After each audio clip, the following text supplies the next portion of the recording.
আসসালামু আলাইকুম। ছুটির দিনে আজকে তৈরি করে নিয়েছিলাম কম মশলায় বিফ তেহেরি। কম মশলায় এবং কম সময়ে বিফ তেহেরিটা এতটা লোভনীয় হয়েছিল যা আমি কল্পনাও করতে পারিনি। চলুন তাহলে রেসিপিটা শুরু করি। প্রথমে আমি 500 গ্রাম মাংস কেটে ধুয়ে পরিষ্কার করে নিয়েছি। এরপর দিয়ে দিলাম 1 চা চামচ লবণ, হাফ চা চামচ মরিচ গুঁড়া, আদা, রসুন, জিরা আর কাঁচামরিচ বাটা, দিয়ে দিলাম 1 চা চামচ টক দই। এখন সবগুলো উপকরণ একসাথে ভালোভাবে মাখিয়ে নিচ্ছি।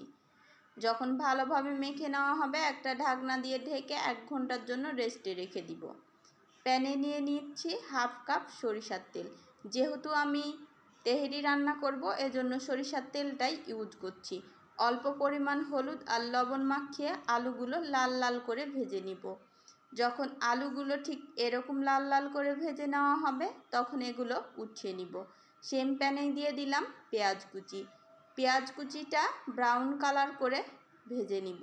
যখন ঠিক এরকম লাল করে ভেজে নেওয়া হবে তখন এর মধ্যে দিয়ে দিচ্ছি ম্যারিনেট করে রাখা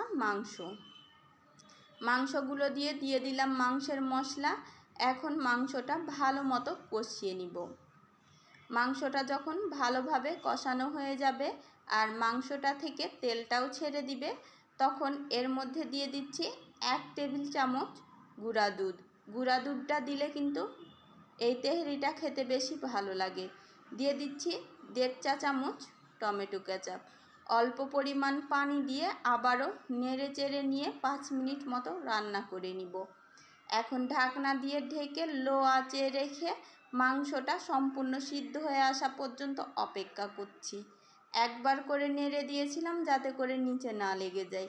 দেখতেই পাচ্ছেন মাংসটা ভালো মতো সিদ্ধ হয়ে গেছে। এখন দিয়ে দিলাম ভেজে রাখা আলু আর 4 চা চামচ তেহেরি মশলা। দিয়ে দিলাম 30 মিনিট আগে ভেজানো